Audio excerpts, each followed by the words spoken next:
in August, and ICS2 release 2 will be in 2023, and release 3 will be the year after that. There'll also be a move to the new dataset for the import declarations and the messages to the latest version of EU CDM in October 2023, with centralized clearance at import in 2023. Those elements will be delivered together under the requirements that we have under the UCC implementation plan. So about the automated export system, AES. So this new system is going to replace the existing revenues AEP BISCA system for export declarations, export manifest into the e-manifest system, and also the indirect exports currently in the Trans-European Export Control System. As I said already, we published the specs on the 28th of January, and we're having this discussion now. There'll be a few more dates going through, but we'll just point out that PIT will be available for testing of your of the schemas, the declarations, the messages, etc. From July. We'll start our own testing just in the system. We expect to get delivery in April of the system from our own developer, but that won't stop us from opening up to PIT. And as mentioned already, this replaces some key elements to trans-European systems, so Revenue will have a heavy schedule of conformance testing with other member states at the same time. Our go-live date is the end of January 2023, and there'll be what we've a transition window for Irish traders from the end of January, go live with AES, to the end of March 2023 for those traders to move over to AES and come out of AEP. There is a larger transition window across the EU that by the 1st of December 2023, all of these systems that I've mentioned already and that Helen will go into the dates in more detail, there's an EU-wide transition window. So we're trying to move ahead of that so we're not moving everybody over in the final months of the year. So specifications have been defined by member states and the Commission, and they're common across all member states. It introduces a new data set aligned to the revised Annex B in EU CDM version 6.1. You'll recall, everybody, when we moved to AIS, that was EU CDM version 5.2, and the H7 was based on the revised Annex B, which came into legal effect January last year. And the H7 then was applied in July of last year with the newer data set. So we've all had a bit of experience in moving towards the new data set away from the SAD boxes. So just to reiterate, like all the XSDs, the business rules and the code lists have been taken from the agreed EU documentation. We do, of course, have some national rules and requirements that will be added and laid in on top of those rules there. And as mentioned already, for the indirect exports, AES would be acting as a trans-European system, meaning that we communicate with member states. Currently, today, an export SAD is submitted. If it's an indirect export where there's communication through the export control system to other member states and vice versa. But AES encompasses all of that, the export declaration and the control movement across the member states. AES also introduces some new or improved functionality, so that we're going to have two basic export declaration types, a normal one, an EXA, and a pre-lodge declaration. Just as with import, a pre-lodge declaration can be lodged up to 30 days before the presentation of the goods to customs. And then it becomes, once the goods have been presented to customs, it becomes a normal declaration. There'll be a re-export notification, which is for goods that came in as temporary admission. It'll be simplified and supplementary declaration, and there'll be closer integration with EMCS for goods under excise duty suspension, and it'll also be catering for transit after export. So as I've mentioned already, it's based on CDM version 6.1. So that means a new structure to the declaration compared to the SAD, just as we've seen with import.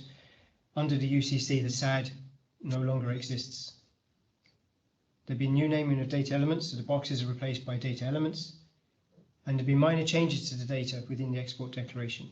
But as we've already experienced, it's It's the labeling of the data that has changed. Most of the data is still the same as that we receive today on a SAD. So 2 key points here, and I'll come back to them in a second again, is that there'll be some new messages, one of them being the IE590 exit notification, which will be replacing the e-manifest MD115 for carriers. And crucially in that, there's a different piece of information that is required, and that's the MRN of the export declaration.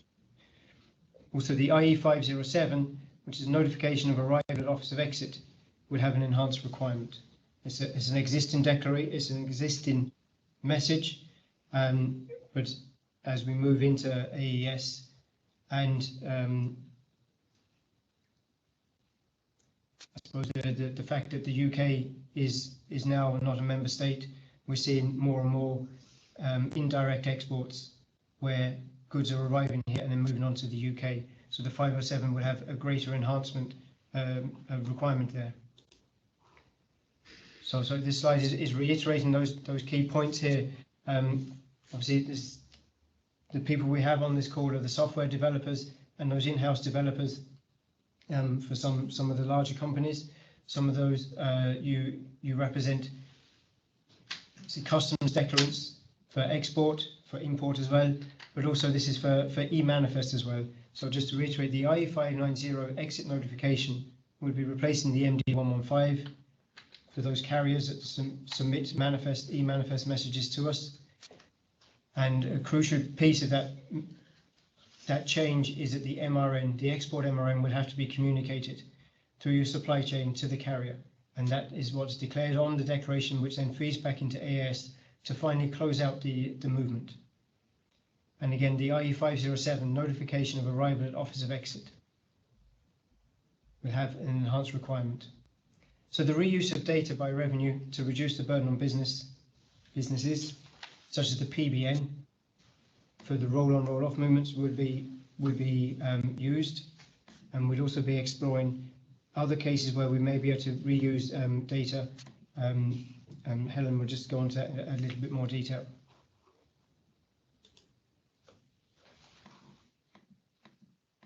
But just to recap the key timelines here, we had Trader Specs version 1.0 there in January 2022, sorry, as in a couple of weeks ago. By the end of March, any revision that we see on foot of already some feedback from yourselves and further analysis on our side, we'll have a revised version of specs, and obviously we hope to encompass any final changes in that. These things will be living as we work through testing, both our own system and conformity testing with EU member states. And so, of course, these things are not ruling out any further revision of technical specifications in terms of probably clarifications to some things. As I mentioned, we'll start testing ourselves from April, and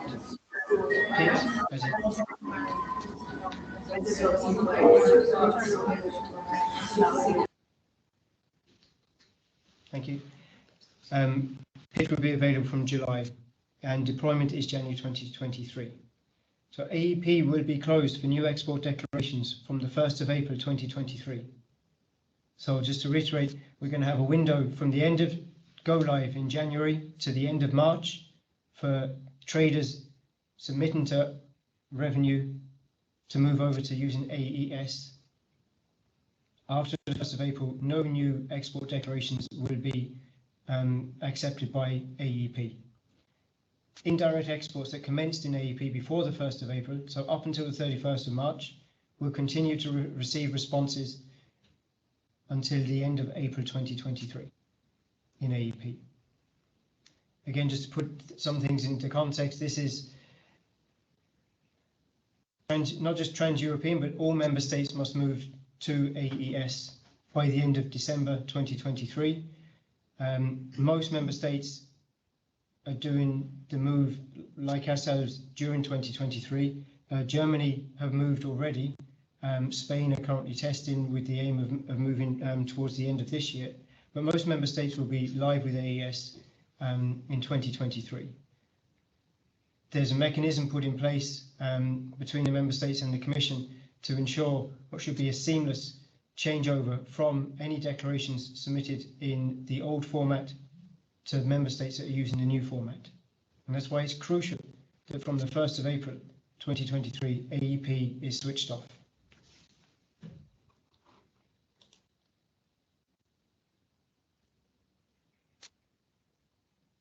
I'll just take a pause there. I don't know, does anybody like to raise any questions on that before I just move on to Helen, who's going to go through the timelines of other UCC developments that are coming over the next 18 months or so.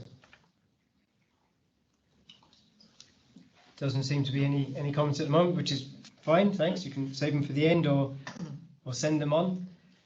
So I'll hand you over to Helen then. Okay, thanks, Paul. Thanks. For those of you who don't know me, I'm Helen Brennan. I'm the manager of the UCC Change Management Unit. So my role is to engage and communicate the changes that are going to be brought about by AES and other future developments that are going to be rolled out over the next few years. And we'll be communicating those changes to the stakeholders in the supply chain, so exporters, importers, carriers, etc. So I'm just going to follow on from what Paul was talking about and just go through the key UCC IT projects that are going to be deployed in 2023 and in 2024. And as Paul has already said, like the timelines, they're very important. There's deployment dates that the systems have to be rolled out by and deployed by. And what I'm providing you here today is with timelines in relation to the release of the specifications, in relation to when we're doing our testing, and in addition to that, when PIT will be available. So again, it's important that we stick to those timelines in order to make sure that we meet the deadlines. So just in terms of, like Paul has spoke about AES, NCTS, as you all know, currently we have NCTS phase 4. So NCTS phase 5 and phase 6 is basically aligning the existing trans-European NCTS system with the UCC. And the impact on the trade will be the introduction of a new data set, which will be based on the revised Annex B for all those declarations. And along with that, there will be new messages and new processes. And as I said on that slide, it's rolled out in 2 phases, phase 5 and phase 6. Centralised clearance for import, again, that's just aligning it to the UCC requirements, rolled out over 2 phases. And the deployment of that will coincide with the deployment of the revised Annex B data set. So I know a number of you have been on already in relation to that, and we are currently working off 5.1, but we'll be moving over to 6.1, and I'll go through the timelines in the next slide. ICS2, I suppose, as you all know, like ICS2 aims to strengthen the pre-arrival safety and security for goods coming into the EU. And what ICS2 does is it introduces a shared trader portal for lodging safety and security declarations. And this portal is hosted by the EU Commission. So once trades submit their ENS declarations, it is sent by the Commission system to the relevant member states. As you're all aware, ICS2 release 1 went live last year, impacting the express carriers and postal operators. So the introduction of ICS to release 2 will mean that all goods transported by air in postal, express and general air cargo consignments will be subject to, in addition to pre-loading filing requirements, to complete pre-arrival ENS data requirements. And then the release 3 then will be coming a year later, and that will impact all other modes. And then finally, the proof of union status, that aims to create a new trans-European system to store and manage and retrieve proof of union status, such as your T2L forms. So if we just look at the actual timelines for the implementation and the deployment of these systems, Paul has gone through the AES. In relation to ICS2, again, it's impacting goods entering into the EU by air. So that's just important to point that out. And it's also very important just to point out that the rollout date or the go live date for that is the 1st of March 2023, and that all the documentation is available on the Commission's website. So what I'm talking about there is the trader specifications, the XSDs, and there's also some conformance test cases. So they're all on the Commission website. There's also a frequently asked questions document as well. And you can access the Commission's website by going into our own ICS2 webpage, and you'll get the updated specifications for ICS2. So just in terms of the specs are there. In terms of our own testing, that'll happen around October. And then just in relation to trader testing, there will be a Pacific portal for traders to connect in order to carry out to the Commission's website in order to carry out conformance testing. So then moving on to NCTS Phase 5, that's going live on the 20th of August 2023. And we will have the specifications out by the 12th of August 2022, so that's later this year. Our own testing then will happen between August 22 and 23, and PIT will be available from the 24th of March 2023. As mentioned already, the centralised clearance for import and the deployment of the revised Annex B data set, they're both happening together, and that's going to happen on the 1st of October 2023. So those specifications will be out before the 1st of October 2022.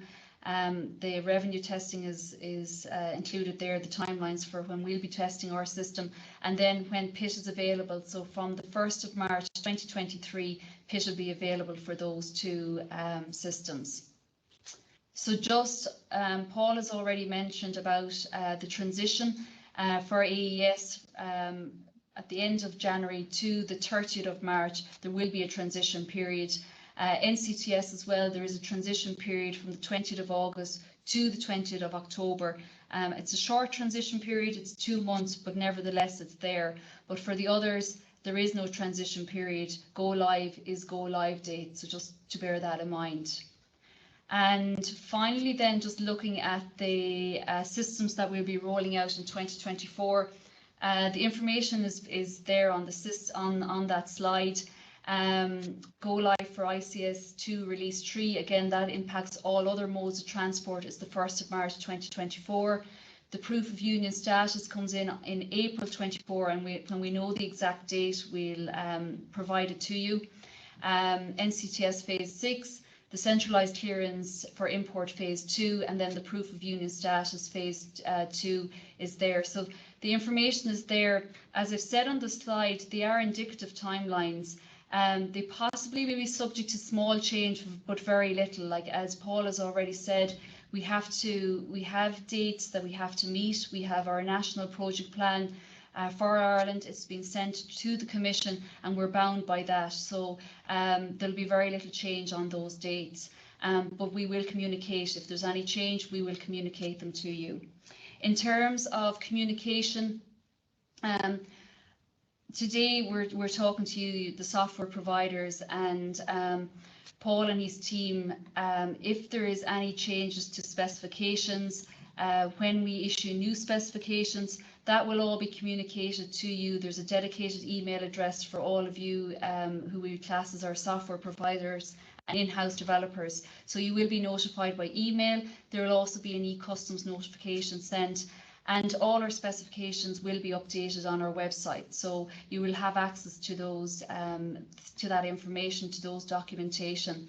And look, as Paul has said, if you have any feedback, you come back to his team, and there's a dedicated email address for the UCC IT development team. From my own perspective, we will be updating the website. We will be making sure that stakeholders in the supply chain are well aware, and they're well aware of the impact that the new systems will have on them. And look, in a lot of cases, there may not be a huge change. The information they're giving us is the same, however the processes and the structures of how that information is coming in, and with the data elements changing, it can be a bit different. So we will be reaching out to those stakeholders. We will be doing direct engagement via one-to-one meetings.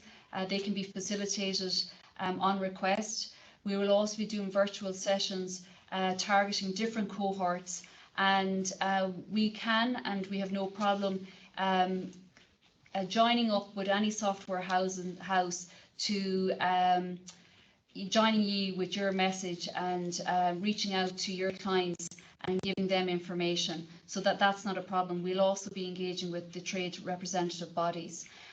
So look, as I suppose it is important to say that we can facilitate meetings, and we will throughout the deployment of the systems. So that's really it from me. If anyone has any questions, just raise your hands. Okay. No questions? No. Okay. Thanks very much. I'm going to hand over then to my colleague Dara in our IT area. Dara, if you're ready to go ahead there. Does he need to be unmuted? Or? Hey, well, can you hear me okay? How you doing? Good. Yep. You might, let me see. Okay, grand. Okay, so hopefully everyone can see. Can see if we need to zoom in a bit more as we go along. This won't take long. I mean, hopefully a lot of you in the audience are familiar with the way we currently accept messages and send responses back to yourselves, and that's what I'm going to talk about here briefly, along with just a brief note on some of the details around the XML schemas and the XML details in some of that documentation we published that the guys have spoken through there. So first of all, looking at the web services, I mean, it's the same situation as for AEP and for AES. So it's identical really to AES for anyone that's already submitting to us import declarations. I don't know if there's people that are only going to be interested in export, but it's identical to AES and pretty similar to AEP. So as I say, you submit a request and receive a transaction ID through the web service. To be able to do that, you need to sign the request with your ROS certificate. And then later on, you collect the response. Whoops, sorry, back. Thank you.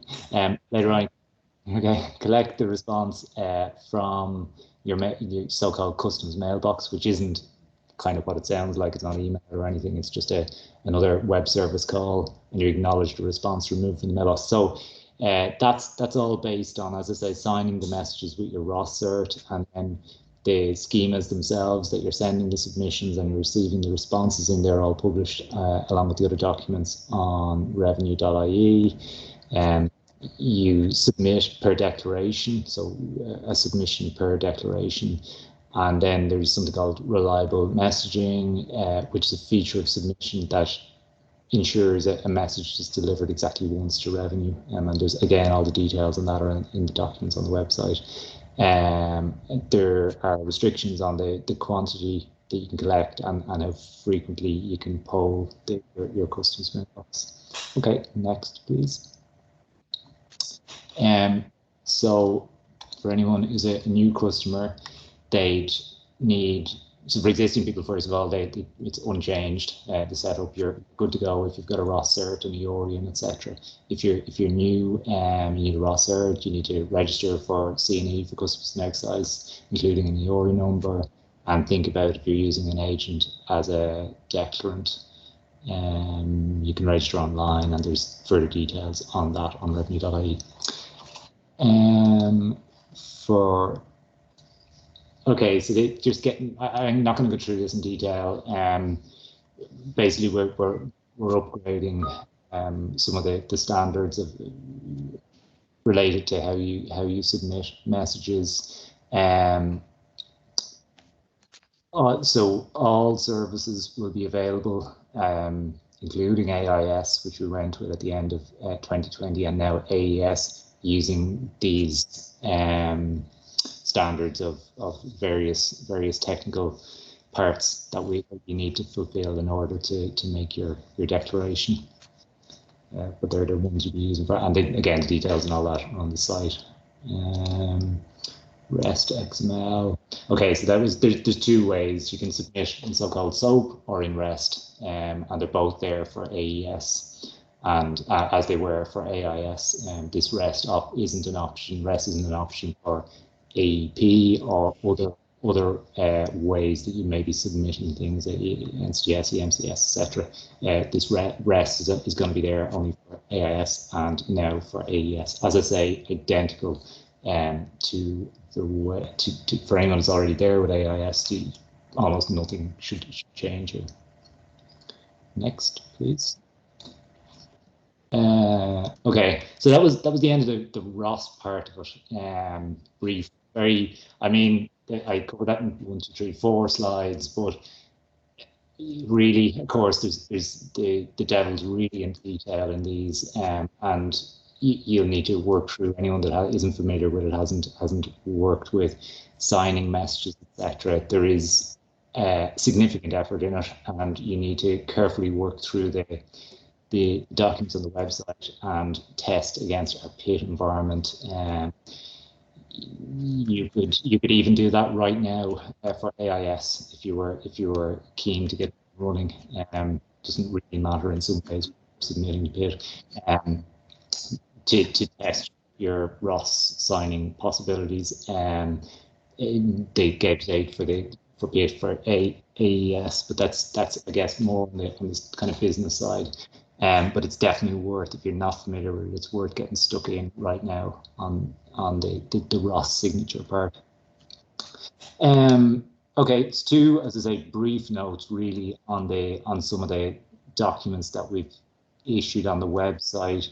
We'll be updating these over time. There'll be several. I'd say there'll be several updates, especially if we spot issues, etc. Just to note it, so slightly differently to AIS, we have this AES message structures document. It describes things like, so you'll see for a particular message, like an IE 515, it might mention that the message entity in this document is amendment, acceptance, date, and time, and then there's a column called XML tag, and we'll probably remove that in subsequent versions of the document. And really, for that particular one, I gave an example of amendment, acceptance, date, and time with spaces in it.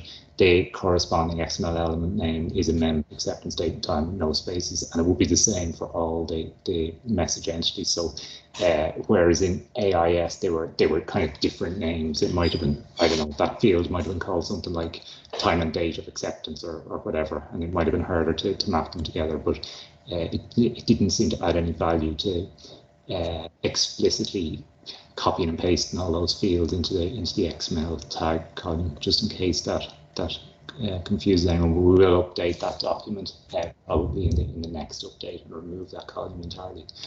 And slide 7, please. And then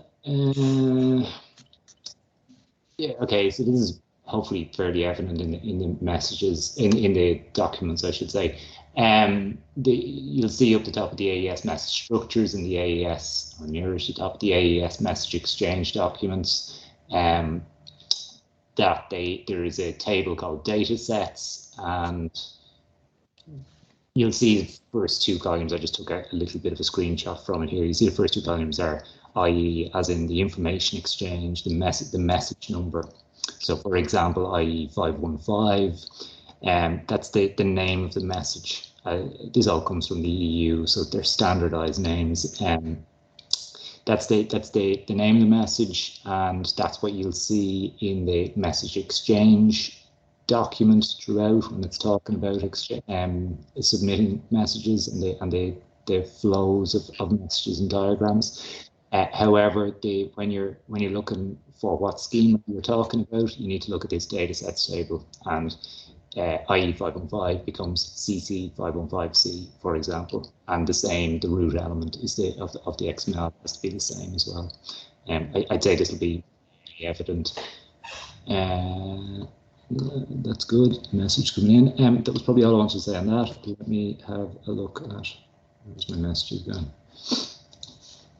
I see somebody, thank you. Question on the message structure document.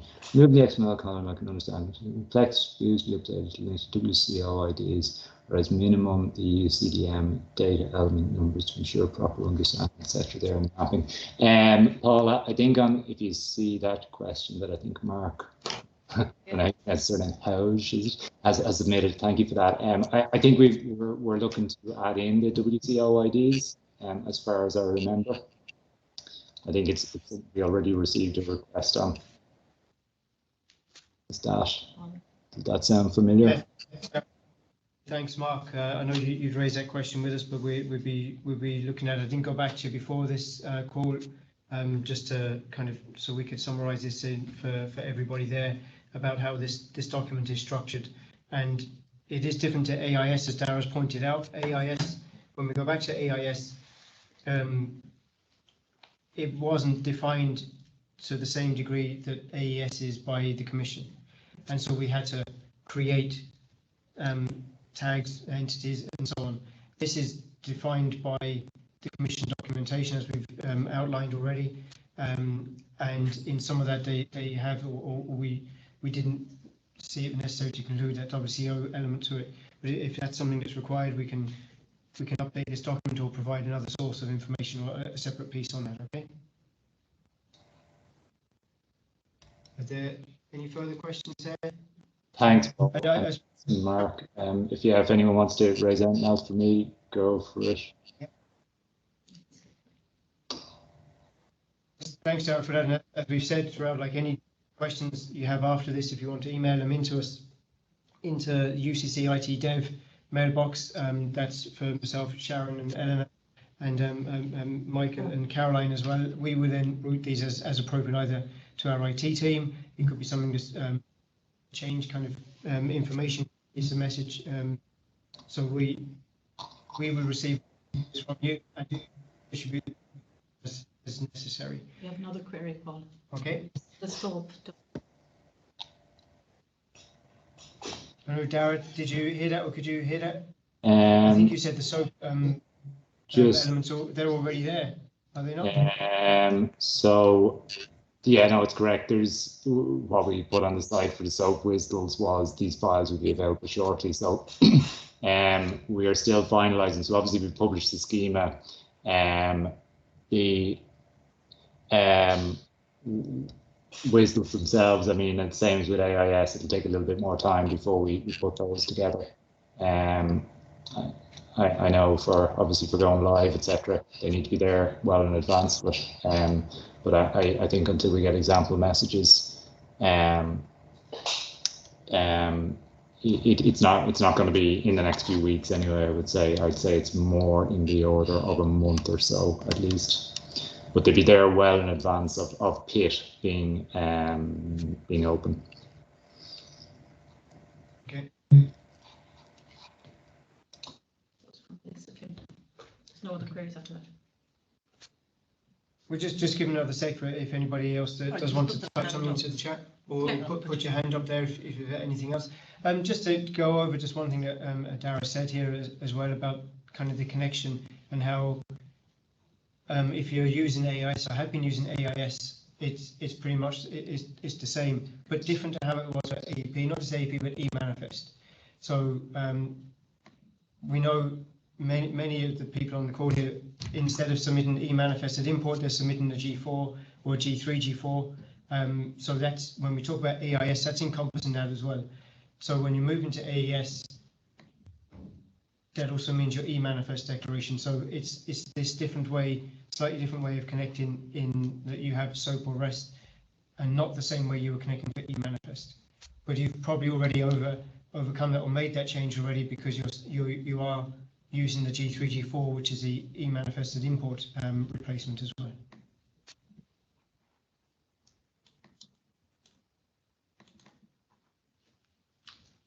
Okay. At the moment. No. Well, I don't think we have anything else at the moment. And as Helen, Caroline, myself and Dara said, if you do have any follow-on questions, please email them into us. We'll address them as quickly as we can. And we want to thank you for taking time and joining the call. We'll email the recording of this out at some stage over the next couple of days to everybody who wasn't able to. As Helen has said, and as many of you know, during preparations and even during go live of AES, we've held many one-to-one sessions with different companies, and that's obviously something that we are open to for AES as well, and then transit as well as it comes down the line. Just to, I suppose, point out, transit, NCS phase 5 and AES being those trans-European systems heavily defined by the Commission, and those timelines that we have there to help Ireland achieve the move over to the new systems well before the deadline that all member states must move over, which is the 1st of December 2023. So thank you for your help, your cooperation, and all the work you do put in getting these messages across to your own customers as well. And sorry, the question. Another query. Can you please advise when the updated Cordless document will be available? We have a link to that. Yep. Yeah, we so Darren said, like, we will be updating the specifications. We've updated the Cordless document, but rather than just publish the Cordless document, move that to version 1.2. We just want to see what other documents maybe can be improved. For example, on the message structure document, removing that XML column. So there is actually a publicly accessible link that lists all of the code lists independent of our own documentation, which we'll email out after this as well. But the code list document is going to be updated to reflect that. There'll also be an AES trader guide, which will have a familiar format to the current AEP trader guide and the import trader guide, and that will be published within the next 2 weeks as well. Okay, can you confirm if the AES test environment will be capable of processing large volumes of declarations? Currently, we're unable to do this in the test environment for AIS, and this causes issues for us when moving to parcel level declarations. Okay, so how are you doing? Thanks. I'll just take this if that's okay. I mean, so the PIT environment, which is the public facing test environment, it's for public interface testing, and it's to allow all of yourselves to test the interface between your systems and our systems. So I suppose primarily to make sure you're able to sign with the ROS digital cert and you're able to submit messages and receive them. And we'll there'll be a reasonable coverage of the type of live like business rules and conditions, etc. But really primarily it's for testing the interface, and it'll allow you to submit whichever the sequence is of like the 515 and receive the corresponding correct message, and it'll behave in a live-like way. You absolutely need to make sure to performance test your own systems to make sure they're able to cope with whatever volumes you foresee, and I'm sure you will be taking care of that yourselves. I would be if it was me. We will be performance testing AES as we did with AIS, and we'll make sure it's able to manage with the load. No, it will not be capable of processing large volumes of declarations, and we'd ask that people don't even try, because obviously then you run the risk of causing trouble for everyone else who's trying to test against it. Okay, thanks, Sam. Yeah, just to reiterate, that's the same with all of our systems that are available through PIT. It's there as a message exchange, not performance testing, not volume testing. But we've another question there. Yeah. Will the AIS PIT cert work for AES as well? Yeah, perfect question. Thank you. It will. Yeah, it's the same. It'll be the same environment. So as I said, especially if you were not currently submitting AIS declarations in live, and it's a new it's a whole new experience for you. It is worth getting yourself set up for AIS and even trying to submit any old AIS message into AIS PIT, and you'll get a really good head start on that part. We have another question. Will there be issued test scenarios documents for AES testing to support specified scenarios such as controls, etc.? For example, on AIS we had certain HS codes, descriptions, etc., to use to trigger routes, orange, red, etc. Absolutely, Yeah. yeah. So that'll be, Ms. Dara's mentioned the PIT documentation. Sorry, Dara, you go ahead, go on. I was thinking, thanks, Paul. I think I was going to say the same thing as you. I'm just looking at the website at the moment. So there is where is the page? There is a PIT, there's a whole PIT page for AIS. Where are we going? Public interface testing. So it's currently AIS, operational November 2020. And in advance of the PIT environment being open for AIS, we put up this page with, as Mark there described, scenarios that you can test against and all kinds of hopefully helpful stuff on the PIT side. That will be closer to the point where we open up PIT. So it'll be not today or tomorrow anyway, when that becomes available. But yes, there will be, and I think it's a good idea. And just to go back to the cert question there, if you do not have a cert currently for testing, just email the UCC IT dev. We'll create the ticket and get that cert kind of sorted. There's also the PIT reporting tool or technical support tool. If you have access to that already, you can raise the request for a PIT test cert through there.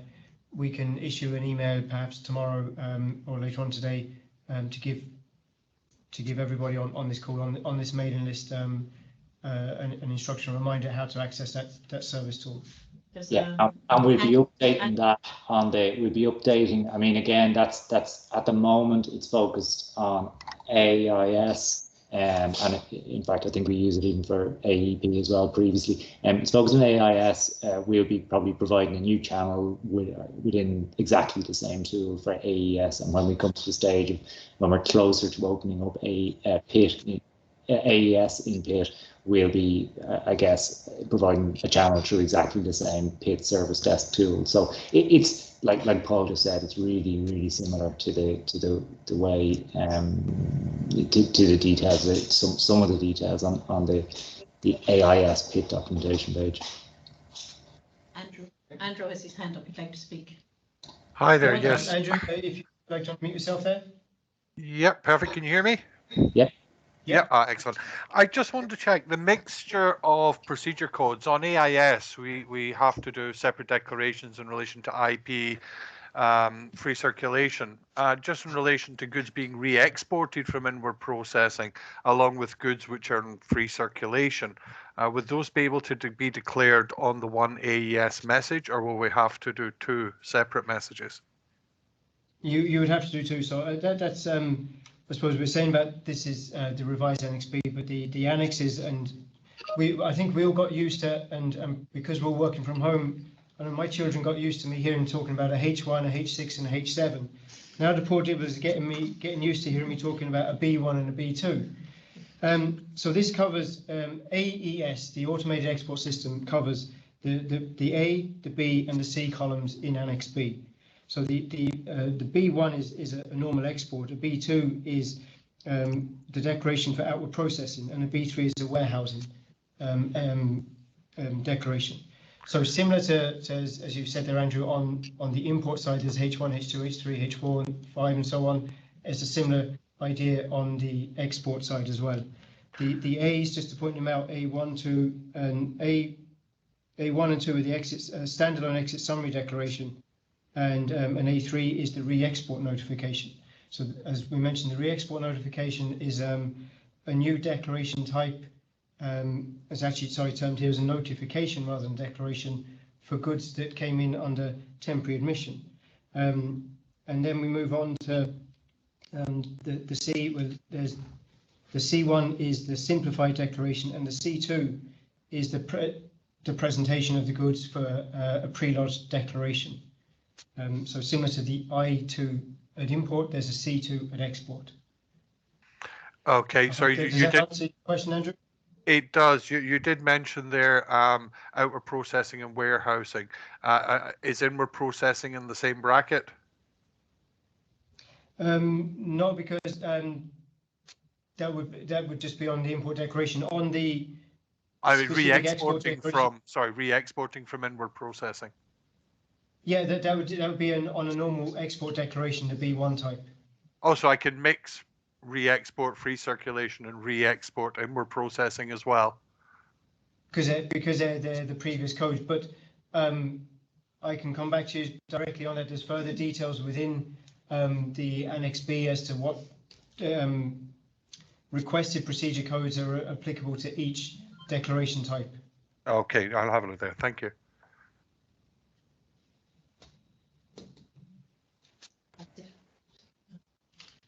Okay. Okay, well, just to wrap it up there then, guys, thanks a million for that. That was good and interactive there towards the end. And as we said, we have the recording available, which we will email out. And we also will make the slides available. I would really draw your attention to the slide that Helen presented, which is the longer term overview of all of the projects that are coming down the tracks at us. And I think what you'll notice from that is that we have a very challenging series of deadlines ahead of us, both from a revenue perspective, but also from yourselves and the software houses and of course businesses as well. And that's why the other slide that I really want you to focus on and take away from here is Paul's slide about the timelines for AES. The dates that we are putting in here are immovable from the perspective of when we are going live and the transition period.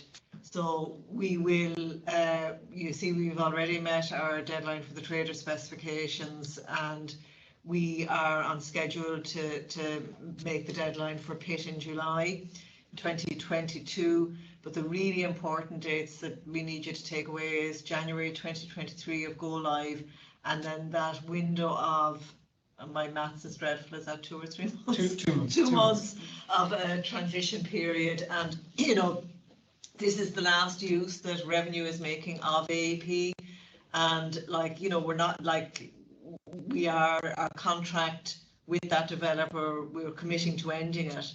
So there will be no extension of that transition period. So as the guys have said, if you have any specific questions, you're more than welcome to email us into us, and we're more than happy then to facilitate one-to-one meetings with yourselves and with your customers if you so wish. So thank you very much. Sorry, yeah. Will the existing exchange rate web service accessible via AEP2 be replicated or replaced by AES? So for now, it's there and available. I guess it's on our list. It will either be the existing one, and in time it may be there may be a replacement for that exchange rate web service. But the existing one is working, and I think that's usable for AIS as well, for working with AIS as well. So it's sort of not directly connected with AEP, I would say. That's okay. Does that make sense, Adam? It's a standalone thing, Dara, is it? It's not part of AEP? Yeah, correct. Okay. Well, sorry, I mean, to be really specific, from the outside, it won't be it won't be apparent. I think underneath we do actually use some of the AEP products, but that won't, I mean, for the purpose of everybody outside of revenue using it, that won't matter. It'll continue to exist, and if we need to make changes in the back, the front won't change, or we may be replacing it with a more modern version. But either way, the existing one will continue to be usable as it is, regardless of what happens. I'm just thinking of what you said, Caroline, about retiring the old system. But I think that doesn't matter to people, to the consumers on the outside. Is there a service available to obtain the document and additions codes? You should say that up a bit, I'm not sure. Yeah, yep, sorry. Is there a service available to obtain the document and additions codes? Okay, so who would send that question? From Peter Downs. Peter.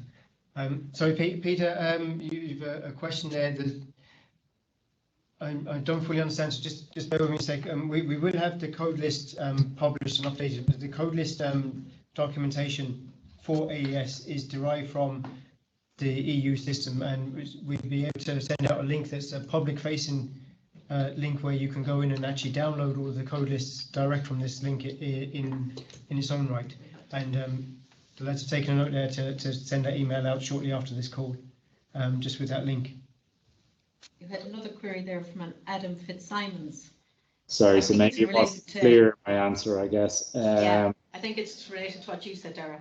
Yeah, so I mean, for the moment, so obviously that's an old service, the exchange rate service, but for the moment, it's envisaged that will stay as is.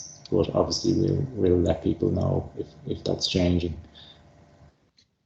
Yeah, and I think it's safe to say, just sorry on kind of layman's terms over here, that service will be available. You know, it's updated by part of our teams as long as AEP is there. So we are saying there'll be a change on our side when AEP ceases in April 23. But I think what Dara's taken away from, or Dara's explained, is that we'll be replacing it internally, and so the front end should probably be the same for yourselves, or a more modern version. Yeah, correct, Paul. Except also, as you said as well, the second point you just mentioned. I mean, it is. We are looking at modernising that over time, but I guess I'm not going to. I don't want to commit to that at the moment. But for now, yes, that's the correct. Query from another query from Mike. He wants to know: will the TAN account inquiries still be available? Well, the TAN accounts. Is that not? There's no change. There's no change among to the TAN account query. That's ITP. It's That's ITP. Yeah. Says AEP. Yeah. So that's all ITP, not AEP. Yeah, that's it. That's into the into our accounting system. I know there's a check that can be done, but you know, there's a message you can send in to query your account balance. That's not impacted by these changes here. Yeah, correct. Stays as is. Yeah. Thanks. That's it. Okay, we'll wrap it up. So, guys, thanks a million for that. We'll be in touch. Thank you very much. Thank you. Thank you. Thank you. Thanks all. Thank you very much. Thanks. Thanks. Thank you very much. Thank you. Bye-bye.